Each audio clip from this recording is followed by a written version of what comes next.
I don't encourage my clients to bring their problems to my hotel. I have an office for conducting business. But with old friends like Liz Allen, there are no rules. She was too anxious to find out what was at the bottom of all this to wait for the office to open. I could understand her anxiety. All right, now, Liz, honey, you come on over here and sit down and take it easy, huh? Oh, I hate running to you with all my problems, Mike, but I just didn't know where else to go. Well, I'd be sore at you if you didn't, Liz. Go on, now, have a cup of coffee and relax, huh? Thank you. A little cream and sugar? No. Okay. Now, this is Johnny's girl? You sure? Absolutely sure. Pretty rich dish for a college kid. Where'd you meet her, on the back of a magazine cover? Well, they went to the same college. Oh, a college romance, huh? No, not exactly. She left 2 years ago. Wanted to go on the stage. Oh. That's what surprised me so when she looked Johnny up. When was all this? About a year ago, she came back for a visit. The first thing she did was call Johnny. He was walking on a little pink cloud. I can understand why. Oh, but it worries me. Johnny's changed so much. Johnny changed? Nothing you can put your finger on. Just a dozen little things. He's cutting classes now. Oh, Liz, all kids cut classes. But Johnny never did before. He's always been so studious. Oh, Liz, love does funny things to kids, especially that first big crush, remember? If that were all it was, I wouldn't worry, Mike. But there's all that money. Money? He makes dozens of trips to New York. He comes home and he buys all kinds of new clothes. And I don't know where he gets that money. Did you ask him? For all the good it does me. He keeps pushing me away. It worries me. I keep telling myself, basically, he's a good boy. But this... Want me to have a talk with him? Oh, would you, Mike? I think he'd talk to you like he would his dad. Well, I don't know about that. Filling Bob Allen's shoes is a pretty big deal. But I'll do the best I can. Would you make him listen, Mike? If he is in trouble, maybe we're not too late. Maybe we can still head him off. Okay, all right. Now, you go on home and get some rest, huh? I'll get dressed, get the car out, and drive up to Benton this morning and look the boy up, okay? Oh, Mike, thanks. Goodbye, honey.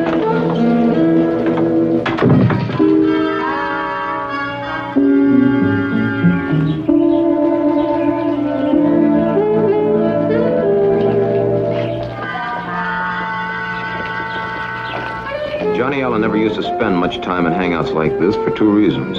One, he didn't want to take time off from his studying. Two, he didn't have the money to spend.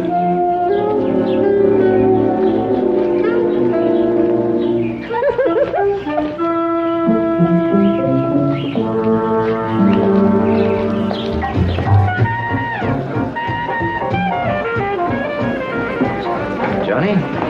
Mike, what are you doing here? How are you, kid? I was just driving through, thought I'd drop in and say hello. Don't worry about this, you guys. I'll get the check. Catch up with you later. Gosh, come on, sit down, Mike. Good to see ya. Have them all. No, thanks. I'm on the wagon. I'll have another one of the same.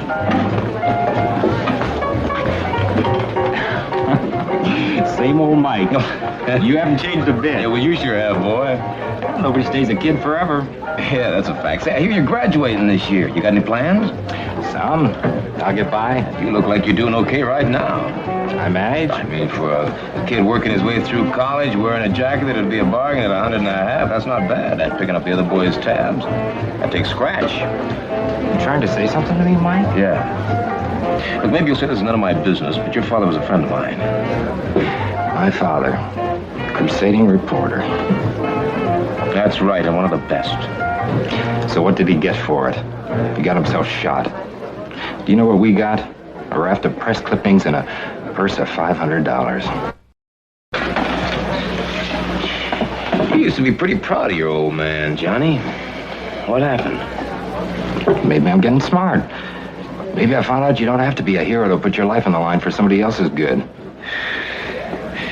What do you have to be to put somebody else's life on the line, Johnny? Meaning whose? Tony Danzig's. Now, wait a minute, Mike. Now, you wait a minute. All right, Tony Danzig caught the big one. That's no great loss. But he was put on the spot by a broad, and that broad's picture's on your dresser. How come? June had nothing to do with Danzig's death. And don't call her a broad. No? You got a better name for a woman who Tony Danzig wears on his arm like a hunk of jewelry? June worked for Danzig. He was backing a play. She was getting a part in it. Boy, you knucklehead. The only play Danzig had any interest in was the play that he was making for her. Mike. I'm sorry, Mike. You and I have nothing to say to each other. Sit down. I said sit down.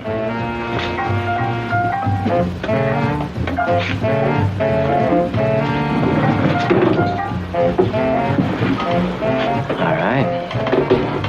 Now, how would you like me to talk about her? The way you talk about the girl I'm going to marry. Congratulations. You can't stop me. I don't intend to. I'll leave that to the police. The police? They know that she put the finger on Tony. They're just giving her plenty of rope. You're crazy. June had nothing to do with it, I tell you. Did she tell you that? She doesn't have to. I know she had nothing to do with it. Sure. Where does this broad live in New York? Listen, all right. Where does she live? Why? So you can bother her? She's broken up enough over this thing without you bothering. It could get a lot worse, you know. How? She could get broken up so bad they couldn't put her back together again. Like Tony Danzig's head. Yeah, give it to Big Boy here. He needs it more than I do.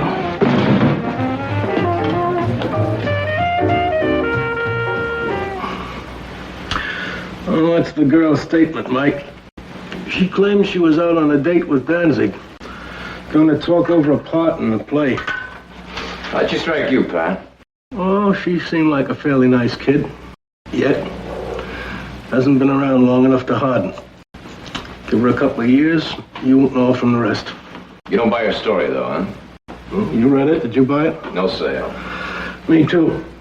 No, it was a setup, all right. Guy planted there waiting. I needed somebody to waltz Danzig onto the spot, and she was it. Yeah. Well, poor Tony always was a soft touch for a beautiful, lush blonde. Yeah. Only this time it got fatal.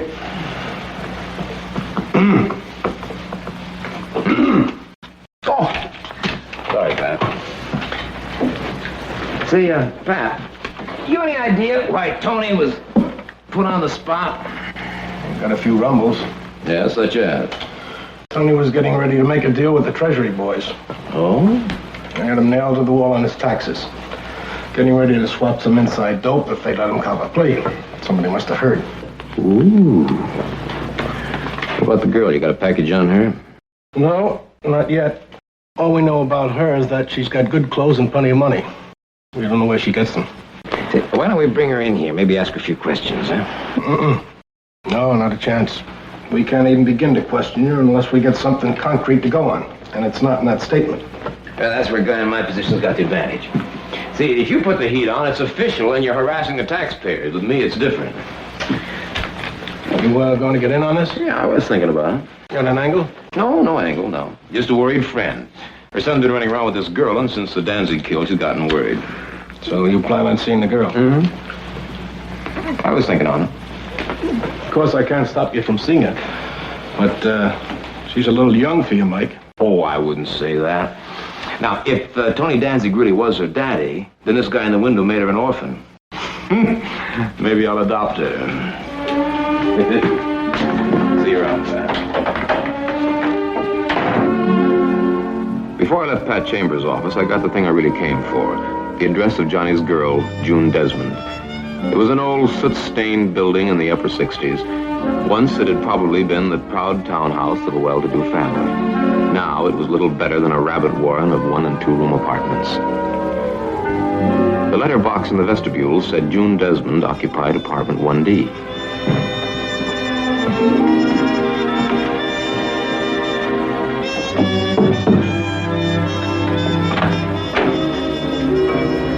June Desmond? And you'd be Mike Hammer. Come in.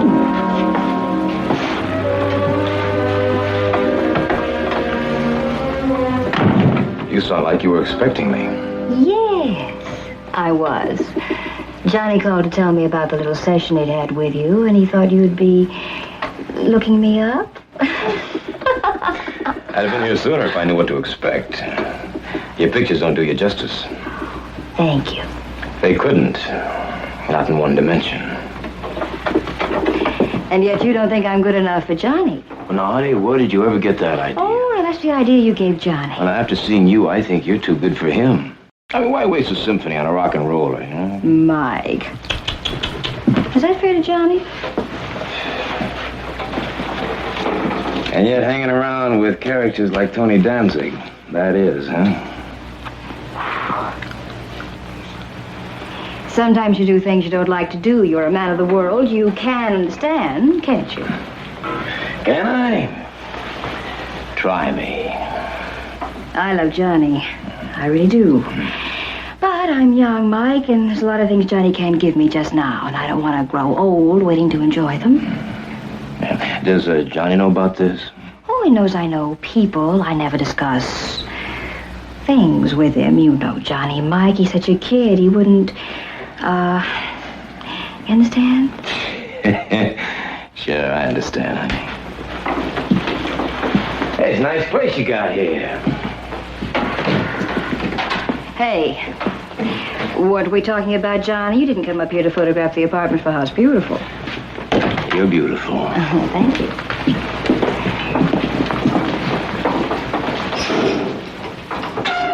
Hey, you. Looking for something? Yeah. Some indication you live here. What? You don't live in this joint. Where do you live? Johnny said you were crazy, but he didn't say how crazy. Look at that dress you're wearing. It costs more than the rent in this joint for a whole year. There's nothing personal here. There's nothing in the closet. There's nothing in the icebox. It's the craziest thing I ever heard in all my life. You just keep this pad to make Johnny think you live here, alone. He's not smart enough to figure out that you just use this when he's in town. Get out. Not yet, chickie. I haven't been here long enough. We got a lot to talk about, you and I. If you don't think I'll call the police. The number is Spring 73100. Captain Pat Chambers will be mighty interested to know why you gave him a phony pad as an address.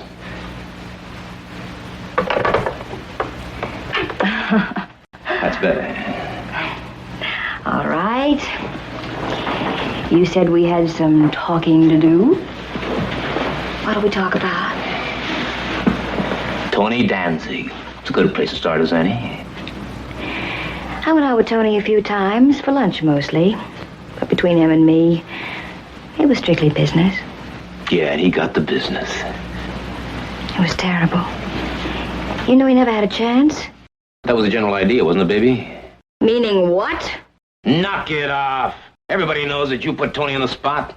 The police have my story, and I I'm wasn't not thinking afraid about of the them. police. Oh.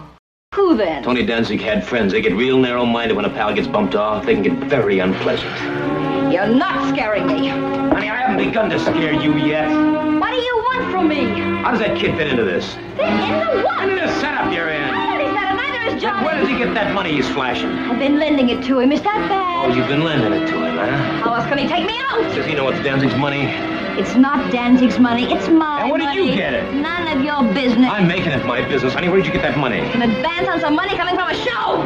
Honey, when I said that we're gonna talk, I didn't mean we'd read fairy tales to each other. Now, let's get this straight. I'm gonna get what I want. How I drag it out of you depends on you. Busting here without pushing me around. Who paid you to put Danzig on the spot? Nobody. I Who? can pretty much like Hello? Will you leave me alone? You want it the hard way, honey? You'll get it. You weren't there. You don't know.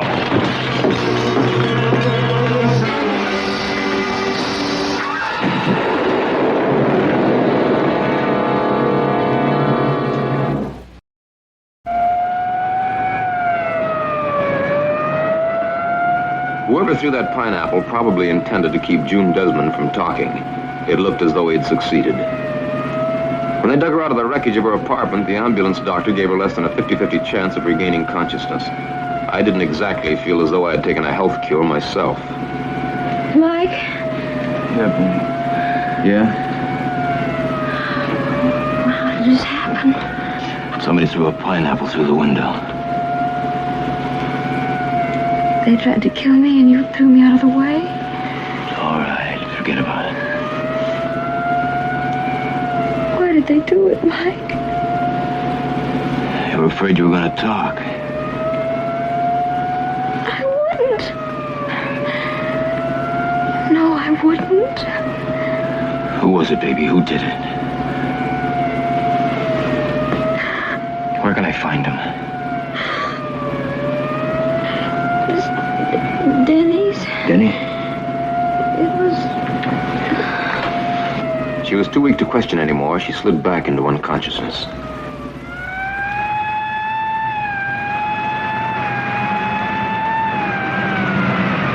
She was still out when we drove up to the Bellevue emergency entrance.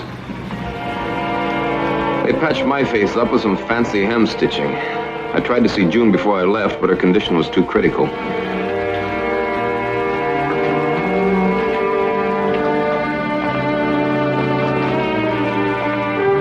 In the hall, I saw a familiar face arguing with the floor nurse. Since there's nothing more positive than the negative a nurse gives you, the kid wasn't getting any place fast. Calm down, Johnny. Oh, Mike, how is she? Not so good. The doctors give her about an even chance. No thanks to her friends. But why? Why should anybody do it? June was mixed up in something. She knew too much and they had to shut her up. I can't believe it. You can't believe it, huh? Now, who do you think tossed that pineapple out of the Civic Improvement Association? How'd you get here so fast? I got to thinking about what you said. I wanted to see June. I went directly to her place. Oh, when was this? I got there right after the ambulance left. I nearly went crazy when I heard what had happened. Mike, if I knew who was responsible for this... Maybe you do. What do you mean?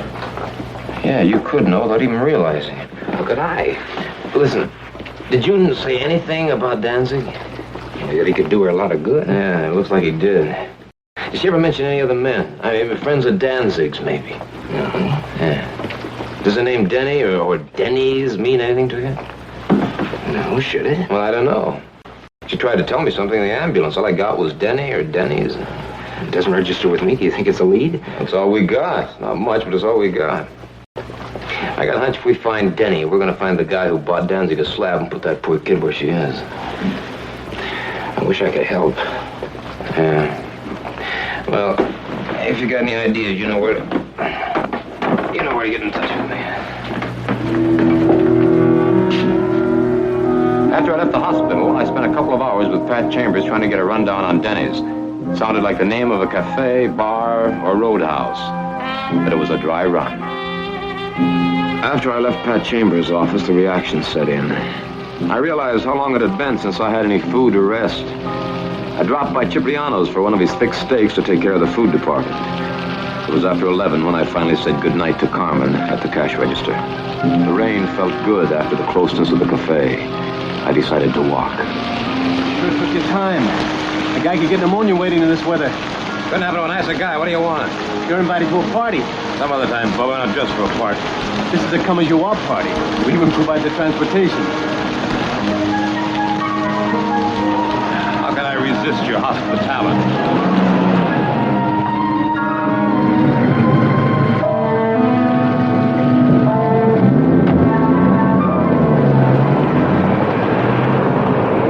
We drove across town to the West Side Drive and headed north.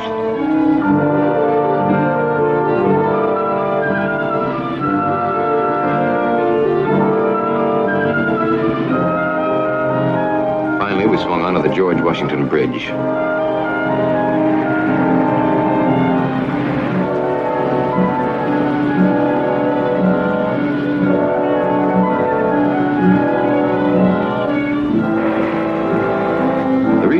Denny's hadn't rung a bell with either Pat Chambers or me was now fairly obvious.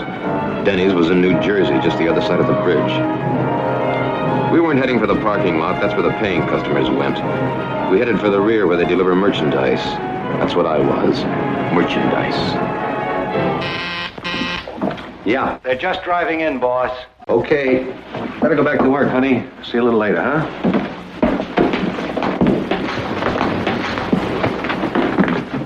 Well, if it isn't the indestructible Mike Hammer. Walked away from a pineapple, I hear. You should know, creep, you were there. Yeah, I should have thought about you, Pete. Pineapples always were your specialty. And I heard somewhere that Pete Martin had gone legit. I read Buck Rogers every night. That don't mean I have to believe it. Give me the iron. Hey, sit down. Sit down. Now, you walked away from a pineapple. You think you can walk away from a slug? You think maybe? Been done. Not where I plant the slug, Seamus. You and Red wait outside. If I need you, I'll call you. Too bad you can't keep your nose out of things, Hammer. That hit on Danzig was real clean. Then you try to muddy it up. So you did buy the hit then, huh?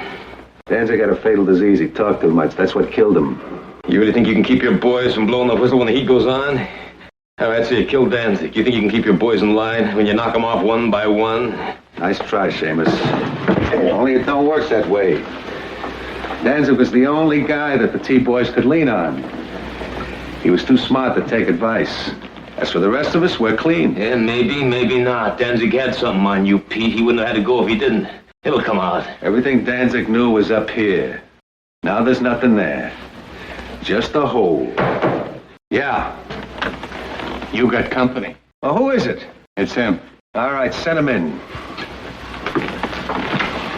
Johnny, suddenly remember where Denny's was, huh? What are you doing here? It's June, Pete. She just died. Well, that fattens your batting average, Pete. Women and children now as well as men. Shut up. What's he talking about? Don't pay any attention to him. What are you trying to say, Mike? Well, you chump, you can't be that thick. Pete here was the one who tossed the pineapple to kill June. He couldn't have. June was working for him. So was Danzig. Remember what I said killed Danzig? It seemed to be getting contagious. You did kill them. You told me there wasn't going to be any violence. Shut up. You got no right to complain. You're in this up to your neck. Setting up dummy corporations for you, yeah. Showing you how to bring boodle money out of the vault, sure. Murder, no. I said shut up. You got no choice. You weren't so smart blowing up the hold over him. She could make him do anything. You may not be able to. I could make him dead. What hold? What hold? The girl, you jerk.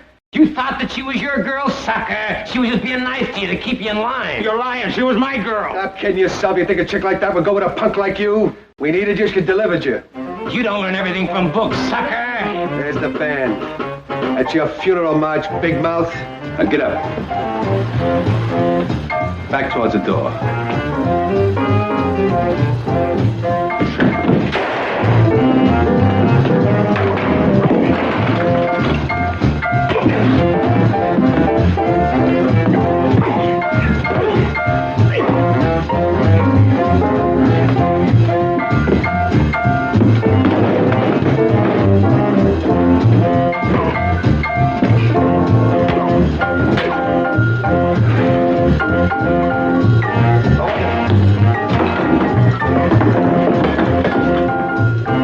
Outside, Martin's boy Hook must have heard the commotion. He turned the music up. I could picture him and the driver grinning themselves sick, only they didn't appreciate the funniest part of it. The wrong guy was on the receiving end. The kid had a fair-sized hole in him, but it didn't look like the big one. I knew Pat Chambers would be glad to know he had 2 kills wrapped up in the same package. You must live right, Johnny.